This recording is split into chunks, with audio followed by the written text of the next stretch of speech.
सो फिर से बता देता हूँ कि ये रिवर्स बायस कैरेक्टरिस्टिक होता है किसी भी पीएन जंक्शन का। तो हम लोग क्या कर रहे हैं, ये जो पीएन जंक्शन है ये रिवर्स बायस्ड है एनपीएन के लिए, this is now reverse bias. तो इसका कैरेक्टरिस्टिक खींच रहा हूँ, यानी इसके थ्रू जो करंट है जो आईसी है और इसके अक्रॉस जो वोल्टेज है जो मैं VCE कह रहा हूँ, C और E के बीच में कह रहा हूँ, वो VCE है। तो जब मैं रिवर्स करंट मतलब रिवर्स वोल्टेज बढ़ाऊंगा, यानी मैं VCE को बढ़ाऊंगा, तो IC जो है वो बढ़ेगा, यानी वो इस तरह से बढ़ेगा। मतलब आप ये समझिए, ये आपका VCE है क्योंकि मैं रिवर्स बायस जंक्शन का ग्राफ बना रहा हूँ, और ये आपका IC है। तो जब मैं VCE को बढ़ाऊंगा तो ये बढ़ा, IC बढ़ा, लेकिन इतने रेंज में है। उसके बाद क्या होगा, एक सर्टेन वैल्यू के बाद it will come like this, okay, and this will be reverse, this will be break down region. यहाँ पे ब्रेक डाउन होगा and it will rise very high. अब इसी चीज़ को मैं ऐसे नहीं दिखा रहा हूँ क्योंकि मेरी आदत क्या है, हम लोग हर चीज़ को जो प्रायोरिटी होती है वो फर्स्ट क्वाड्रेंट में लेके आते हैं। तो फर्स्ट क्वाड्रेंट में लाने के लिए क्या कर रहे हैं, हम कुछ नहीं कर रहे हैं, बस इसको 180 डिग्री, मतलब एक बार 90 डिग्री ऐसे घुमाया, एक बार और इसको घुमाया, ऐसा पन्ना रख के क्या करना, घुमा देना। ठीक है, एक कॉपी लेना, उसमें एक पन्ना फाड़ के पिन लगा के ऐसे घुमा के ऐसा बना दो घूमने वाला। जब ऐसे घुमाया तो ऐसा दिखेगा, 180 डिग्री घुमा दो ऐसा दिखेगा, ये ग्राफ बन गया। अब ये रीजन जो है वो एक्टिव रीजन है, इसके बाद ब्रेकडाउन रीजन है। ब्रेकडाउन का मतलब है कि आप डायोड आउट ऑफ कंट्रोल चला गया, मतलब वो पीएन जंक्शन तो बर्न हो सकता है, हमें उसमें ज़रूरत ही नहीं है वहाँ तक जाने की। हम जो भी काम करेंगे वो इस रीजन में करेंगे। तो अगर हम इस रीजन में कर रहे हैं तो it is acting as a constant current source for a different value of voltage.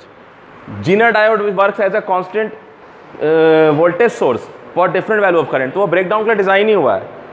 ठीक है, अच्छा एक बात और कि जीनर डायोड जो है 5 वोल्ट से अगर पहले है तो जीनर ब्रेकडाउन है, 5 वोल्ट से बड़ा अगर जीनर डायोड है तो वो फिर अवलांच ब्रेकडाउन है। ऐसा नहीं है कि अवलांच होता ही नहीं है, बस वोल्टेज का लेवल अलग अलग है। ठीक है, सो अब मैं इसको घुमा दिया तो ये दिखा रहा है भाई कि अगर मैं शुरू में मैं इसको 0 रख रहा हूँ, फिर से रिवाइज करा रहा हूँ, इसको मैं 0 रख रहा हूँ, तो IB जो बढ़ाऊँगा थोड़ा थोड़ा IC बढ़ेगा। ठीक है, मतलब सॉरी IB बढ़ाऊँगा थोड़ा थोड़ा। अब जब मैं VC को बढ़ाऊँगा तो IC बढ़ना शुरू होगा, IC बढ़ते बढ़ते बढ़ते, लेकिन VC अभी 0.7 से कम है तो ये फॉरवर्ड बायस है, इधर से आ रहा है। जब मैं इसको 0.7 से बढ़ा देता हूँ आगे तो अब ये रिवर्स बायस जोन में चला जाता है। और उसके बाद देखते हो कि रिवर्स बायस जोन में जो डिप्लीशन लेयर वो बढ़ गया, और डिप्लीशन लेयर बढ़ने से क्या हुआ कि आपका जो चार्ज करियर रिवर्स में आ रहा था वो कांस्टेंट ही रह जाएगा, ज़्यादा नहीं बढ़ेगा, है ही नहीं, डिप्लीटेड हो गया और तो कुछ कंट्रीब्यूशन ही नहीं होगा। रिवर्स बायस में कौन कंट्रीब्यूट करता है, जो डिप्लीशन रीजन में इलेक्ट्रॉन होल पेयर जनरेट करता है वो उतना ही है, ज़्यादा बढ़ा नहीं वो, क्योंकि कंडीशन और कुछ नहीं बदल रहे हैं, सिर्फ हम डिप्लीशन रीजन बढ़ा दिए। इसका मतलब है कि जो करंट है वो ज़्यादा नहीं बढ़ा, यानी इस पॉइंट पे जहाँ पे हमने डिप्लीशन रीजन वाइड कर दिया है ये कांस्टेंट करंट हो गया। रिवर्स बायस जहाँ से शुरू हुआ और बढ़ाते जाएंगे डिप्लीशन रीजन बढ़ते जा रहा है, लेकिन एक समय के बाद क्या होगा, ब्रेक डाउन होगा। जैसा यहाँ होता था वो ब्रेक डाउन हो जाएगा। ब्रेक डाउन का मतलब आउट ऑफ कंट्रोल, क्योंकि मैंने इसको डिज़ाइन तो किया नहीं है ब्रेक डाउन रीजन के लिए, तो जिसको नहीं डिज़ाइन किया उसको ब्रेक डाउन रीजन पे लेके नहीं जाना है। भाई SUV कार अगर है तो स्पोर्ट्स यूटिलिटी है, अब नॉर्मल कार को अगर तुम जंप कराओगे तो it is not design for that. Similarly तो जब मैं इस जोन में हूँ तो ये एम्पलीफायर का काम कर रहा है। कैसे कर रहा है और समझेंगे, उसको कोशिश करेंगे। ठीक है, ऐसा नहीं करोगे एक ही बार समझाने से सारा बात आ गया। लेकिन अगर मैं इसको ग्राफ को बना दिया, अब मैं कह रहा हूँ कि ऐसा करते हैं, VCC को तो फुल रखा हुआ है, ठीक है, IB को 0 कर देते हैं। तो IB एक कंट्रोलिंग एलिमेंट है, देखो ट्रायोड कहते थे इसको, ये एनोड था, कैथोड था और एक कंट्रोलिंग एलिमेंट था। तो जब मैं इसको 0 कर देता हूँ, यानी इस वोल्टेज को खत्म कर देता हूँ, तो क्या होता है, IB करंट 0 हो जाता है, क्योंकि फॉरवर्ड बायसिंग बंद हो जाती है। फॉरवर्ड बायस बंद होने से IB 0 हो गया। जब यहाँ कुछ है ही नहीं तो यहाँ करंट क्या फ्लो करेगा, 0। तो जब 0 करंट फ्लो करेगा मतलब जो भी करंट मैं भेजना चाह रहा था इसने तो रास्ता बंद कर दिया, क्योंकि जब मैं इसको 0 कर रहा हूं तो ये अपना डिप्रेशन रीजन बना करके नो बायस कंडीशन में आ गया। It is as good as a insulator region. तो ये ओपन सर्किट का काम कर रहा है, यानी इस जगह पर क्या हो गया, ओपन सर्किट का काम कर रहा है। अगर मैंने बेस VB को बढ़ाया तो इस डिप्रेशन रीजन को घटाएगा, पतला करते जाएगा और करंट IB बढ़ते जाएगा। जब IB बढ़ेगा तो प्रोपोर्शनली IC भी बढ़ेगा, IC बढ़ेगा तो ये राइज करना शुरू किया, लेकिन ये तब तक राइज कर रहा है जब तक ये अभी रिवर्स बायस रीजन में नहीं आया है। अभी तक ये फॉरवर्ड था क्योंकि ये बड़ा हुआ है। तो जब ये रिवर्स बायस में आएगा तो फिर ये यहाँ आ जाएगा, उसके पहले ये शॉर्ट सर्किट का काम करेगा, यानी मैं जो भी करंट इससे भेज रहा हूँ सीधा सीधा चला जाएगा। सिंपल सी बात ही है। So here transistor is working as a close switch here it is working as a open switch and in between it is working as a amplifier.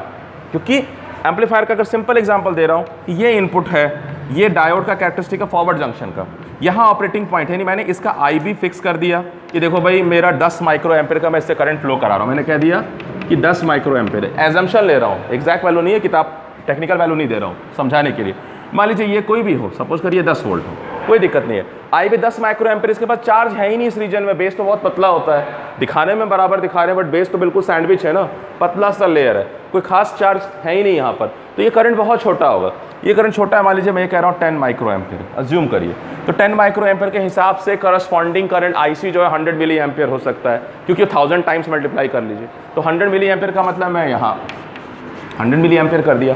But सोचिए माइक्रो के आगे मिली एम्पेयर तो राजा नहीं महाराजा है, ये बहुत बड़ा वैल्यू है। फाइन, अब मैं क्या कर रहा हूँ, इसी पॉइंट पर से ऐड कर रहा हूँ इस पर मैं सिग्नल, तो वॉइस सिग्नल ऐड करने के लिए मैंने एक ऐसे रैंडम सर्किट बना दिया है, ये हटा देता हूँ मैं, कहाँ गया डस्टर, डस्टर कहाँ गया, बॉक्स में, हाँ। तो ये समझिए कि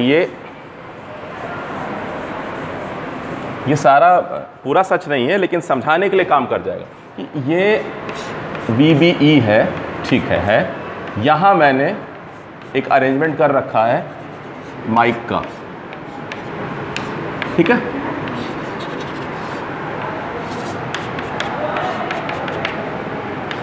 ये RC हो गया, ये RB हो गया, ये VCE है, ये VBE है। अब मान लीजिए मैं, देखिए मैं सब इनकम्प्लीट सर्किट है, कोई परफेक्ट नहीं है, बट मान लीजिए मैंने एक सिस्टम बनाया हुआ है, ये माइक, तो जब ये मैं कुछ नहीं बोल रहा हूँ, when I am speaking nothing, जब मैं कुछ अगर नहीं बोल रहा हूँ, ऐसा तो मैं नहीं हूँ, कोई और है, ठीक है, तो जब ये कुछ नहीं बोल रहा है तो इसको कोई डिस्टर्बेंस नहीं मिल रहा है, so it is acting as a conducting wire है। देखिए ये माइक जो होता है भरा होता है अंदर में, कार्बन के फिलर्स होते हैं इसमें, ठीक है ना। जब मैं कुछ बोलता हूँ, अच्छा आउटपुट यहाँ से निकाल रहा हूँ, मान लीजिए ये, जब मैं कुछ बोलता हूँ तो ये जो सिग्नल है ये क्या होगा, जितना वैल्यू पे था कांस्टेंट DC वैल्यू पे, यानी VBE पे था, उसमें कुछ ऐड कर दिया मैंने, तो जो वैल्यू था ये ऑपरेटिंग पॉइंट था, इसको मैंने ऐड किया, मतलब इसमें मैंने वेरिएशन किया ना, यहाँ तक गया थोड़ा, यहाँ यानी इतने से इतने दूर तक गया। अब इतना रैंडम सिग्नल से मेरे से अच्छा है कि मैं सिंगल फ्रिक्वेंसी का सिग्नल लूँ, क्योंकि हम लोग तो कॉम्प्लेक्स प्राणी है, हम लोग जो है वो 1000 सिग्नल निकाल के बोल रहे हैं एक साथ, तो हम कह रहे हैं कि चलो एक सिग्नल उसमें से उठा लेते हैं। तो अगर मैं कोई एक सिग्नल उठा रहा हूँ ऐसे, तो वो इस ऑपरेटिंग पॉइंट को यहाँ से लेके यहाँ और यहाँ से लेके यहाँ तक वैरी कराएगा। जब ये वैरी करेगा तो ये पॉइंट जो है IC, ये भी वैरी करेगा। कहाँ वैरी करेगा, मैं आ रहा हूँ अगले वैल्यू पर। तो पॉइंट ये है कि जब मैं इसके 10 माइक्रो एम्पियर, मतलब मैं आपको वैल्यू दे रहा हूँ कि 10 माइक्रो एम्पियर में अगर मैं 2 माइक्रो एम्पियर और जोड़ दूँ और -2 एम्पियर, यानी ये करूँ घटाऊँ या बढ़ाऊँ, तो जब 10 से ये 12 हो जाएगा, तो ये 12 का मतलब कम से कम 1200 मिली एम्पियर तो जाएगा, ये ऊपर की तरफ जाएगा। तो सोचिए सिग्नल कहाँ राइज कर गया, मेरा 2 माइक्रो एम्पियर का सिग्नल था ना, उस घोड़े पे बैठाया मैंने, उसने उसको पहुंचा दिया ऊपर, तो मैं तो वहीं हूँ लेकिन मेरा हाइट चेंज हो गया। तो यहाँ पर आके वो क्या हुआ, इसमें मिली एम्पियर का डिफरेंस आ गया। देखिए 100 था 120, सॉरी 1200 हो गया, 100 था तो 120 हो गया, तो 20 मिली एम्पियर। तो 2 माइक्रो एम्पियर के मैंने जब यहाँ फीड किया तो उधर वो 20 मिली एम्पियर का एम्पलीट्यूड बन के निकला, सेम शक्ल है, यानी मेरी आवाज़ जो है वो उतनी गुना बढ़ गई, यानी मैं यहाँ बोलूँगा तो आप पाकिस्तान भी सुन लेगा, ठीक है। ये पॉइंट बात समझ में आ गई। अगर मैं जब नीचे की तरफ आऊँगा, क्योंकि मैं तो वेरिएशन रख रहा हूँ, घटूंगा तो क्या होगा, यहाँ से नीचे आएगा 80 मिली एम्पियर पे आएगा, तो बट वेरिएशन तो काफ़ी बड़ा होगा ना, मिली एम्पियर का वेरिएशन होगा, तो सिग्नल इनलार्ज हो गया, दैट इज एम्पलीफिकेशन। बट थोड़ा सा फर्क है, वो है ऑपरेटिंग पॉइंट का। Operating point will shift in a different way, मतलब जो आउटपुट का ऑपरेटिंग पॉइंट है वो थोड़ा सा अलग शिफ्ट करेगा। कैसे करेगा, तो ऑपरेटिंग पॉइंट IC जो है it is VCC actually minus VCE by RC। क्या होता है कि ये जो पॉइंट है, ये जो वोल्टेज है C और E के बीच में, इसको मैं बोल देता हूं VCE, ठीक है, पहले ये यही था VCE, और इसको मैं बोलता हूं कि भाई ये VCC है, ठीक है। तो VC अभी क्या है, अगर ये क्या बोल रहा हूँ मैं, हाँ, अगर IB 0 रखा हुआ है तो क्या हो रहा है कि ये बिल्कुल 0 है IC। फाइन। जब मैं IB को बढ़ाऊंगा, अब इसको समझाने के मुझे एक और सर्किट बनाना पड़ेगा, इसको मिटाता हूँ मैं, दोबारा बनाता हूँ। हाँ, क्योंकि आप ये तो हो गया समझने के लिए। अब आप इलेक्ट्रॉनिक्स की किताब देखेगा तो उसमें और अजीब अजीब काम किए जाते हैं। क्या किया जाता है, आप ऐसा सर्किट देखेंगे शुरुआती दौर में, फिर आगे किताब में इस तरह सर्किट नहीं बनाएगा। सर्किट कैसा बनाता है, सर्किट सीधा ऐसा बनाता है।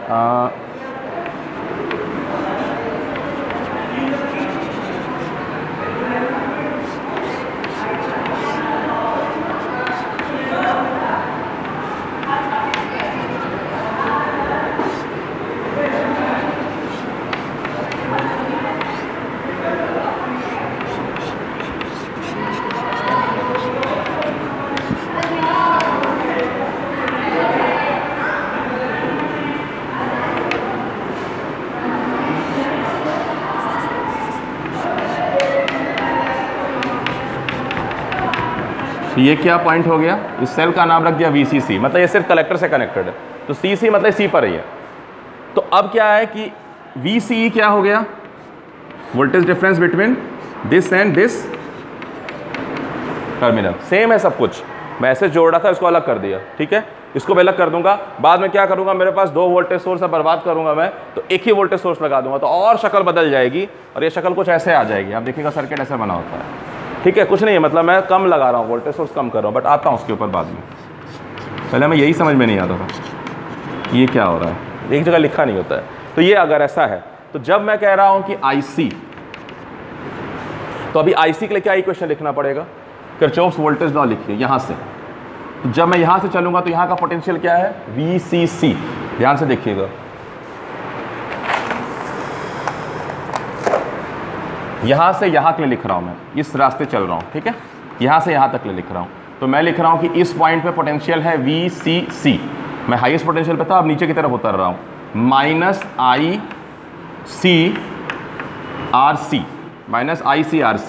और ये -VCE बराबर कहाँ पहुँच गया मैं, 0 वोल्ट पर। सो माई IC इज VCC, यानी जो बैटरी का वोल्टेज है जो मैं एक खास वैल्यू पे रख रहा हूँ, माइनस जो मुझे VCE का ड्रॉप मिलेगा बाई RC, ठीक है। ये कहानी है। अब क्या हुआ कि मान लीजिए मैंने VCC फुल लगा रखा है, ओके, और IB मेरा 0 है। तो अगर मेरा IB 0 है तो मैं कहाँ पर हूँ पड़ा हुआ, IB 0 है तो मैं यहाँ पड़ा हुआ हूँ, यानी IC 0 है, लेकिन VC बराबर है यहाँ, मतलब यहाँ पर कहीं पड़ा हुआ है। जब मैं बढ़ाता हूँ इसको, करंट को, IB को बढ़ाता हूँ, ठीक है, हाँ, जब मैं IB को बढ़ाता हूँ तो IC क्या होगा, बढ़ेगा। जब IC बढ़ेगा तो VCE क्या होगा,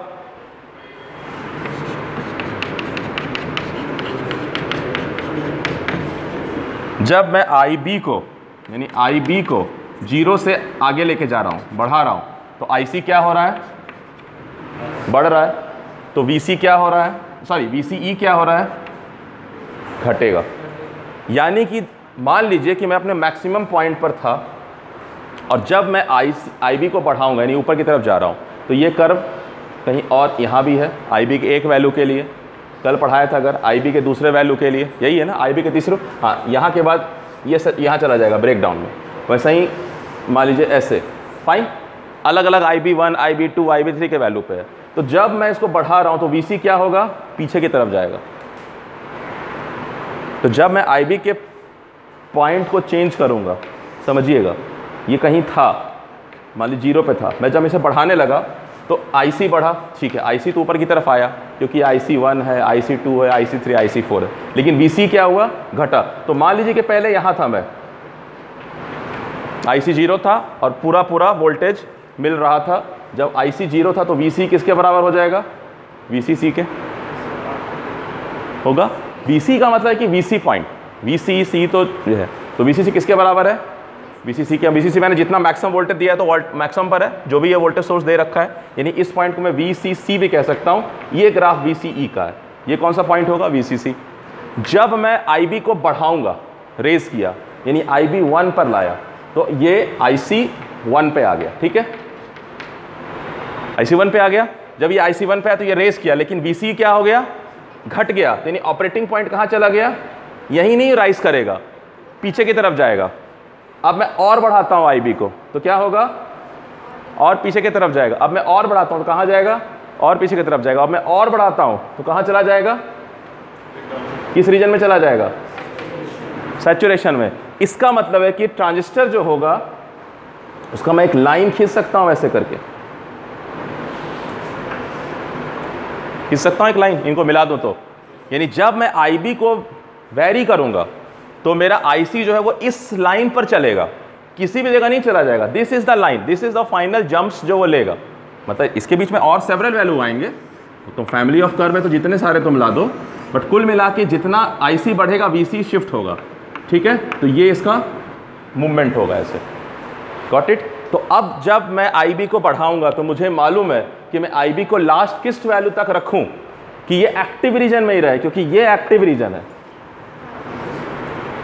अगर मैं IB को बहुत बढ़ा रहा हूं तो सैचुरेशन में चला जाएगा, तो ट्रांजिस्टर उतने देर में क्या काम करेगा, शॉर्ट सर्किट, तो एम्पलीफिकेशन बंद हो जाएगा, ठीक है। अगर मैं IB को बहुत जीरो रख रहा हूं तो ये कट ऑफ में जा रहा है। तो मुझे क्या रखना है, मुझे एक ऐसा पॉइंट चूज करना है ताकि जब मैं ये DC पॉइंट पे रखूं और जब मैं इस पर कोई AC सप्लाई थोप ही रहा हूं मैं, और जब ये इस पर थोप के इसको वेरी करे तो ये इतना दूर एम्पलीट्यूड नहीं होना चाहिए कि इसके कट ऑफ या इसको इसमें चला जाए, यानी तब क्या होगा, एम्पलीफिकेशन प्रॉपर नहीं होगा, एम्पलीफिकेशन जो होगा वो हाई फाइडेलिटी नहीं होगा, हाई फाई जो कहते हैं वर्ड, यानी कुछ ट्रंकेट कर जाएगा। So in this way amplification is going on, मतलब it is rising, IC is changing, IC का लेवल यहाँ से अलग अलग है, बट विद द इफेक्ट की VC घट रहा है। So I have to take care of my maximum value of IB and minimum value of IB to operate this in linear region, but again I have to also select a mid point कि इसके इधर और इधर variation जो है वो इतना हो कि वो बराबर रहने दे उस चीज़ को। तो that is the way transistor work कर रहा है एज एन एम्पलीफायर। तो जो पॉइंट मैं चूज करता हूं, कहीं बीच में चूज करूँ, मान ली मैंने ये ऑपरेटिंग पॉइंट चूज कर लिया, यानी मैंने IB1 का वैल्यू, कहीं IB का वैल्यू यहां रख लिया, तो इसका ऑपरेटिंग पॉइंट DC का यहां चला गया। तो जब मैं इस पॉइंट पर अगर कोई सिग्नल भेजूंगा तो ये तो आगे वेरी कराएगा, यहाँ जाएगा, लेकिन जब ये वेरी कर रहा होगा यहाँ पहुँचेगा, ये कहाँ पहुँच जाएगा, सैचुरेशन में, तो कुछ नहीं करेगा, मैक्सिमम वैल्यू पे चला जाएगा। तो मेरा आउटपुट कैसा आएगा, सही नहीं आएगा। तो मुझे क्या है, इस लाइन पर एक पॉइंट चूज करना है ताकि मैं जो इनपुट दूँ और जो आउटपुट आए वो एक्टिव रीजन में रहे। तो इस पॉइंट को कहते हैं Q पॉइंट, क्वाइसेंट पॉइंट, मतलब यहाँ ये स्थिर बैठा हुआ है, या इसको कहते हैं DC पॉइंट। सो ट्रांजिस्टर को एम्पलीफायर में यूज करने से पहले हमें उसका DC कंडीशन को फिक्स करना जरूरी है। DC कंडीशन फिक्स करेंगे, क्योंकि DC कंडीशन फिक्स होने के बाद जब मैं कोई सिग्नल लगाऊंगा तो उसको एम्पलीफाई कर रहा है। That's why transistor is an active device, क्योंकि पहले इसको मैं एनर्जाइज कर रहा हूं तब वो कोई प्रोसेसिंग कर रहा है, सीधा नहीं कि मैंने सिग्नल भेजा और उधर चला जाएगा, नहीं।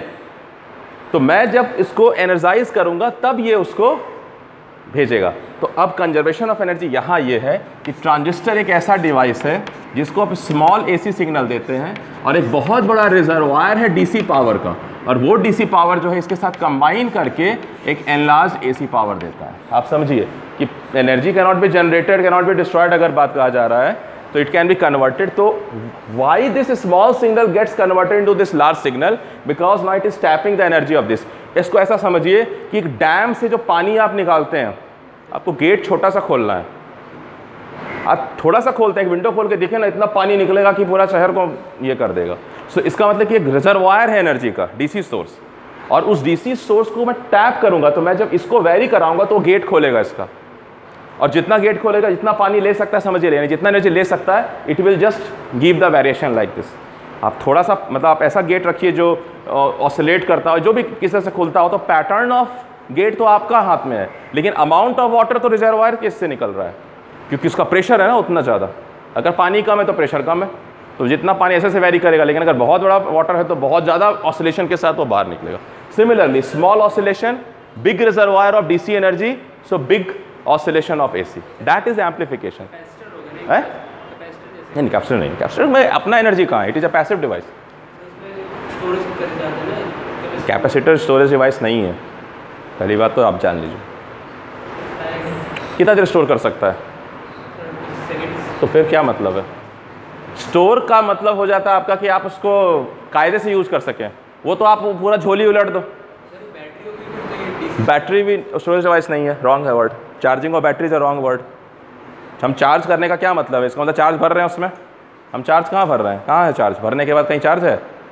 नहीं है। हम केमिकल एनर्जी उसमें चेंज कर रहे हैं, इलेक्ट्रिकल एनर्जी को वापस केमिकल कंपाउंड बना रहे हैं, एलिमेंट बना रहे हैं, जो भी बना रहे हैं,